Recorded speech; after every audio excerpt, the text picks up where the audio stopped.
Are you ready to live a better life? Do you want to have fulfilling relationships with your partner, children, boss, colleagues? Do you want to learn how to overcome obstacles and challenges that are an inevitable part of our everyday life interactions? You have tuned in to the right podcast. Doris Horenstein, author of Moments of the Heart, is ready to do just that. Sit back, listen, and enjoy the learning as Doris shares her stories, Jewish wisdom, and a bit of the Hebrew language, and makes this world her classroom.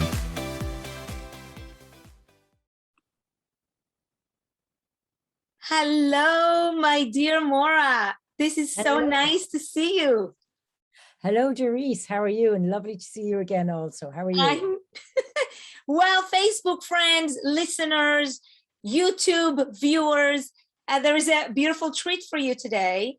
I have connected through geography, through over the ocean, with Maura Dolan, who is a positive intelligence coach, executive coach, trainer of coaches, resides in Ireland, and the author of The Collaborative Nature of Coaching.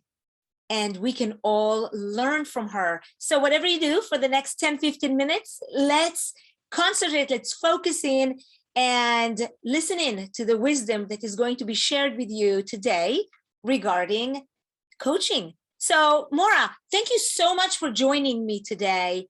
And as a relatively new coach, I've been an educator for 30 years and a speaker on stages, but positive intelligence coaching has been new to me. I wanted to ask you, what do you believe, and since you have been so experienced with coaching over 2 decades, what do you think has been the changes that you've seen in the geography of coaching since you began it a couple decades ago?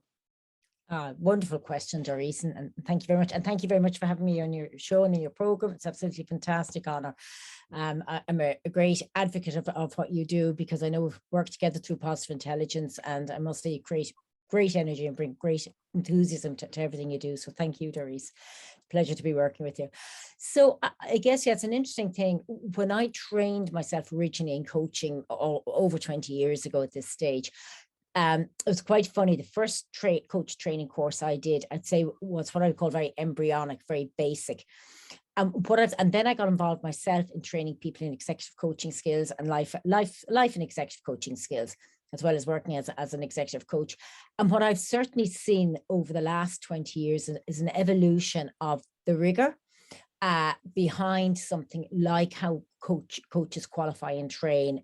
You know yourself, going for your ICF accreditation is quite an in-depth process. There's a lot involved in it, in terms of number of hours that you have to practice your coaching skills, in terms of evidence that you've got to give of CPD, in terms of evidence that you've got to give of supervision. And these are all little pieces that have evolved over years and years and years, Doris, and they've all been added in the process of the last number of years to really, I think, professionalize the skill of coaching and that piece around coaching. And I guess what I'd almost compare it a little bit to is, when I started off training as a coach, counseling was probably a couple of stages ahead of us, cycles ahead of us in their rigor and in underpinning their training processes. And I think we have very much now followed and kept up with them over the last number of years. And it's fantastic to see, I think, the level of ethical rigor that is now there, embedded in well-qualified coaches who are well accredited to good organizations. Yeah, I totally have seen that. And I'm new relatively into this world, and I've seen the professionalism and the level, the high level of accountability for coaches. And while in the past, maybe the word coach can be thrown away to anybody can be a coach, now it's more mainstreamed, and there are levels of coaches. Right. Yeah. And the more you practice and the more you hone in on your expertise, the better you become. Absolutely.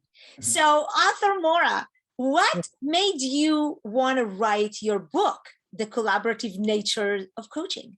Really good question. So again, I guess based on the fact I've been delivering coach training courses for over 20 years, I just felt, Doris, I had a huge wealth of knowledge that was going to add value to people who are involved in training as coaches, both as life and executive coaches from a professional point of view, but also as leaders and as managers.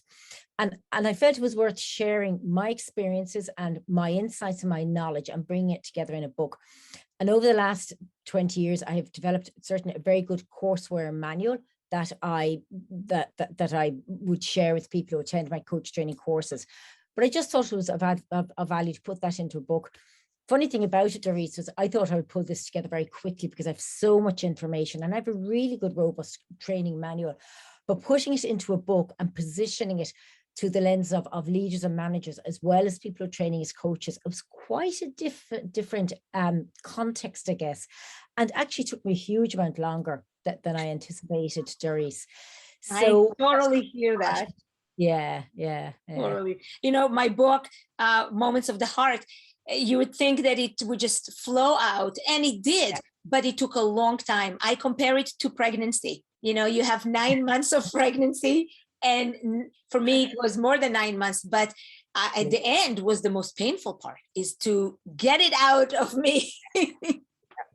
Yeah. And Doris, I absolutely so totally understand what you're saying, because I know even for myself, that piece of birthing it, if we're going to use that analogy, was really difficult. And what I found, and here we are both coaches and both well qualified and well experienced and everything, but we still had to push ourselves out of our comfort zones, to put ourselves out there, to be vulnerable, to say, I actually think I have something that's going to add value to other people. And not to think, oh God, are people going to reject this? How are they going to react to it? And there's all these emotions that I felt, and I'm sure you had to also overcome. And it's very illustrative of how you have to work with other people as well. In turn, you have to be able to do it for yourself before you can do it for others. That's true. And you're right with the fear. The fear plays it's such an instrumental place in our brain, unfortunately. And for me, with my book, the moment that I realized that I am serving other people by bringing this book to reality, just like we are serving people with our coaching skills, and we want to help. I think that is a paradigm change in our thinking. Yeah. Rather than me, and for myself, it's what can I do for you, and what legacy I want to leave for my children. So we really take us out of the equation for a little bit. Yeah, I would totally agree with you. Absolutely. And it is, as you call it, a paradigm shift, or it's a reframe, whatever way we want to message it. But that's exactly what it is. We've got to reframe it into seeing that it's not about us. This is about what is a benefit we can give to other people, and really believing in the process as well. I think, Doris, is very important, isn't it? In what we can offer and give back to other people. Yes. So that is significant. I love that. So leads me to the next question that I had, because you have a chapter about what does it mean to be a good coach, and then you had another question, another chapter, what does it mean to be an executive coach? Can you tell us the difference? Can a good coach be also a good executive coach, and vice versa? And again, really, really good, powerful question, Doris. And the way I explain this to people when I'm training, when I'm training people in coaching skills, excuse me, is the basic skill set is the same.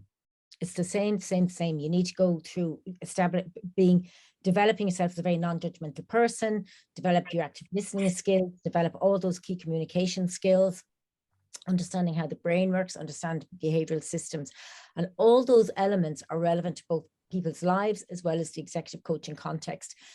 And the funny thing about it, Doris, is I think some people struggle. Again, it goes back to fear. They have this fear of the executive world, and they have this fear of senior executive people.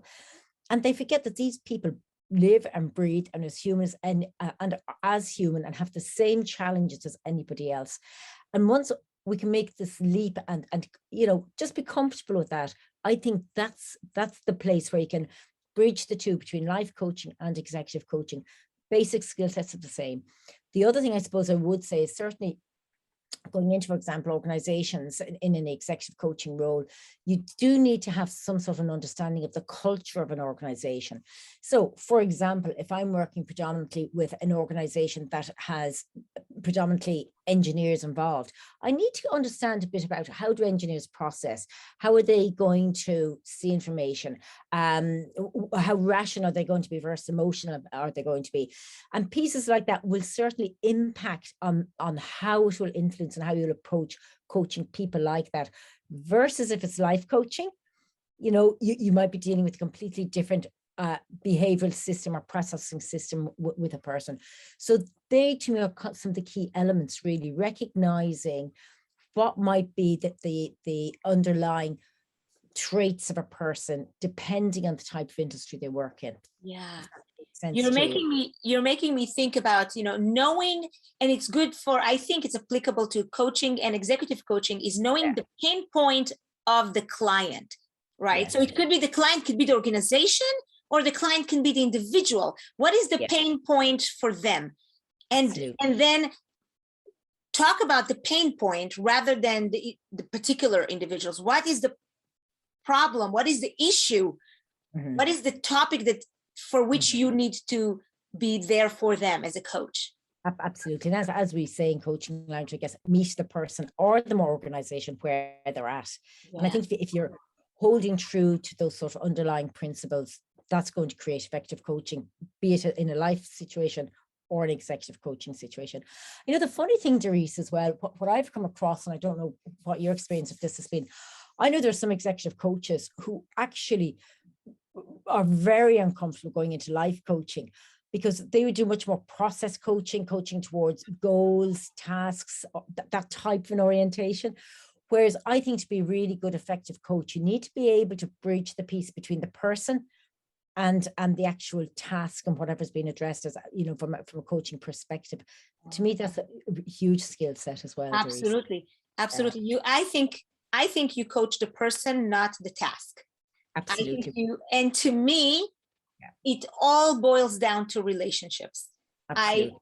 I think that's when the true value of coaching is, because you need to be aware of who you are, have an awareness of who you are, and what is it, what sabotage, in positive intelligence language, right? What sabotage us from being the best that we can and deliver the best outcomes we want in the professional arena, but also in the private arena, in our personal life.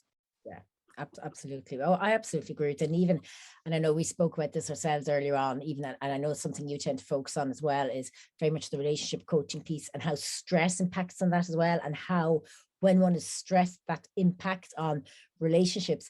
I think it was Mike Tyson said, something like, it's all very well to talk about staying calm under pressure until somebody boxes you in the face. And Mike Tyson's very much, you know, going to be a relevant person to make a comment like that. But, you know, it's fine until the stress and the pressure comes on. And as a coach, it's then working with people, as you say, to get them to understand how to manage their behaviors and their responses under those pressure situations, and avoid those amygdala hijacks, avoid those brain hijacks, the internal narratives that set us back.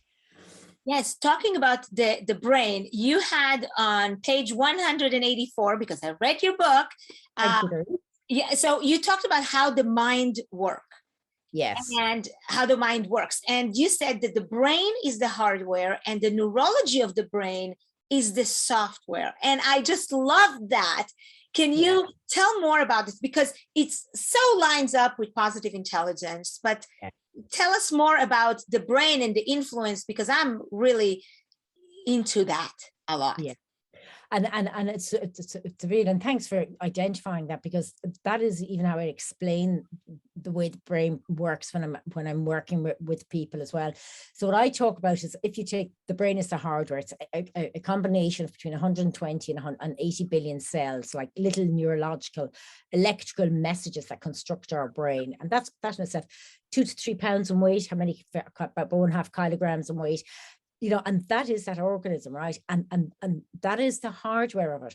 But within that, we have laid down from birth, as you will read in my book, little snapshots and vignettes of how our world is formed.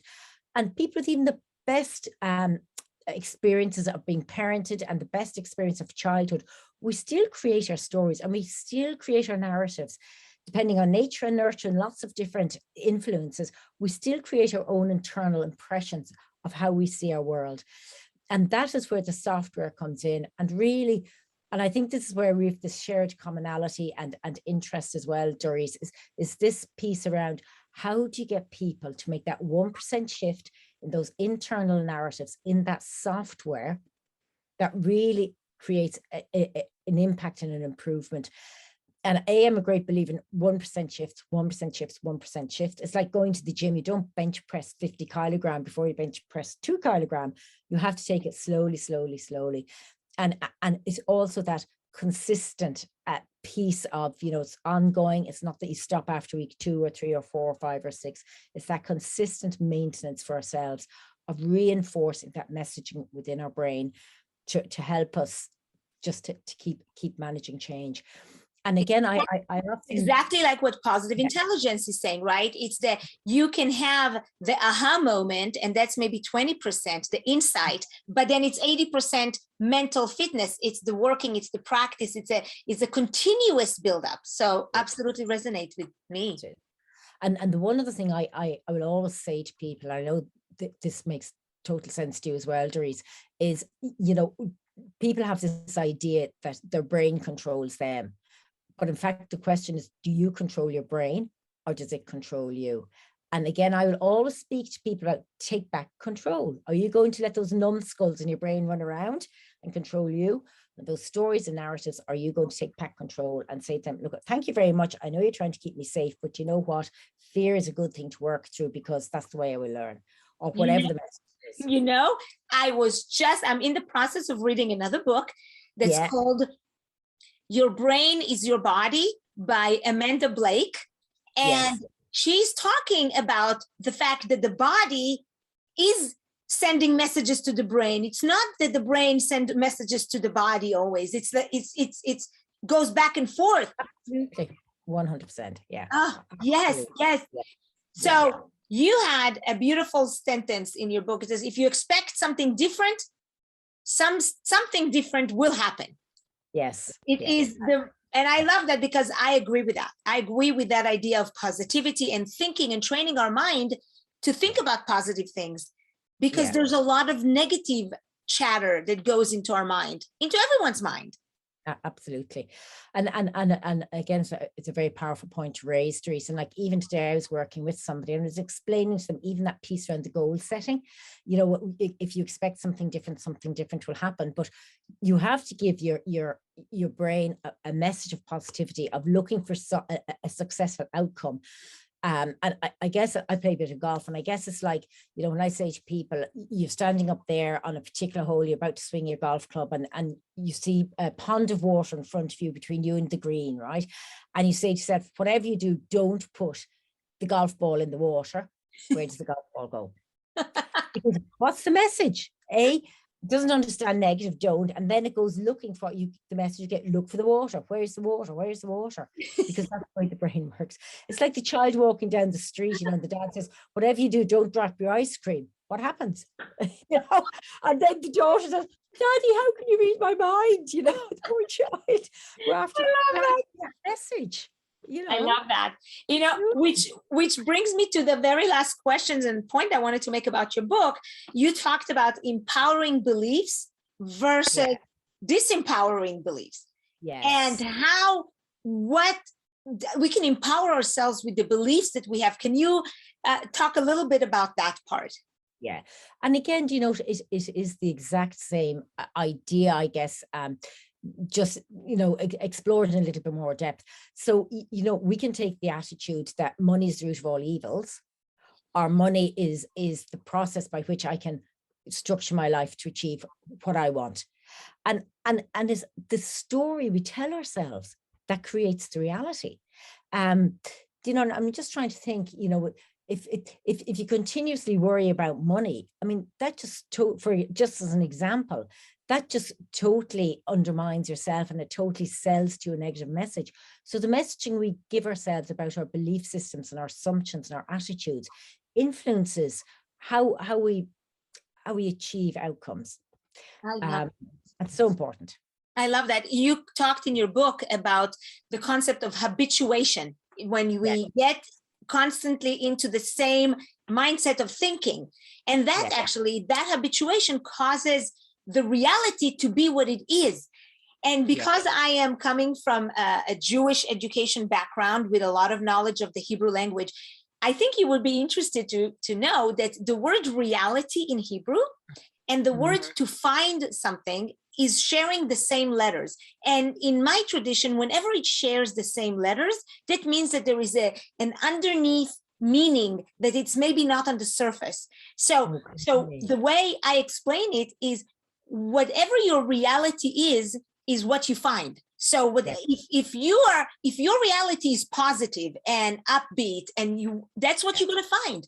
But if you are making your reality gloom and doom, end of days, negative, overwhelmed, stressed, that's what you will find. Absolutely. And another way I of explaining that, and it's as basic as this, stories. If somebody is going out to buy something tomorrow, say for example a car, so I'll often use something like that, or a beautiful outfit like you're wearing tonight, that gorgeous animal print that I love so much. So you're going out there and what you identify, you want to buy yourself a new coat, for example, right? And you think, okay, what I love in a coat is a beautiful leopard print like that, and lovely shades of gold and browns and everything else in it. What do you suddenly begin to see and notice everywhere? Coats that look like coats, clothes, everything, shoes, but everything that looks like a beautiful animal print, because that's the focus, that's the messaging you've given your brain. And again, this isn't just, as you say, it's not just about airy fairy positive thinking. It's actually rooted in science, because that's the way the brain works. It actually begins to activate based on the messaging you give it. And a very simple way of putting it, and I speak about it in the book, and it's only a very kind of high level way of talking about it. We have in our brain what we call the reticular activation system, the RAS, and that's only a very tiny part of the brain, but we use it as an example. Very tiny part of the brain that activates our mind when we focus on looking for something. It goes out to look for that and to eliminate everything else. So when you're looking at coats and you think of beautiful leopard print coat ones, you suddenly don't start seeing red coats, you see leopard print coats. And that's the way the brain works. Yes. And sometimes, I hear, when you're looking for a red car or a yellow car, suddenly you see all these red cars in the street, right? Absolutely. So yeah, and it eliminates everything else. That's right. So if we're looking for something that is success, or what looks like success or positivity or whatever to us, the brain will look for that. If you give the message to look for something that's negative, it will eliminate everything else and look for the negative. You're absolutely right. That was such a positive time spending with you. And I was looking for it and I found it right here in this positive space. So absolutely. Maura, darling, how can people connect with you, get your book, seek you for coaching and so on? Well, thank you very much. So I guess, first of all, book The Collaborative Nature of Coaching. It's available on Amazon. So that's one place to find me, under the name The Collaborative Nature of Coaching, Maura Dolan. Also, I'm on LinkedIn as Maura, Maura Dolan, Dolan. And then my website is www.leci. So that's Life and Executive Coaching Institute, LECI.ie. So www.leci.ie. So they're the places. Thank you so much. And by the way, if you are just driving and listening to this in a podcast, and it will all be in the notes of this show today. Thank you so much, Maura, for taking the time and empowering all of us, new coaches, as well as veteran coaches, as well just people who listen, to gain understanding of what coaches do, what is positive intelligence calls for us, the two of us being positive intelligence coaches, and just connecting with the universe. So thank you so much, Maura, for being here. And everybody, see you later. Thank you very much. Make this day a best day that it can be for you. And thank you, Doris, again for the invitation. Fabulous working with you. Take care.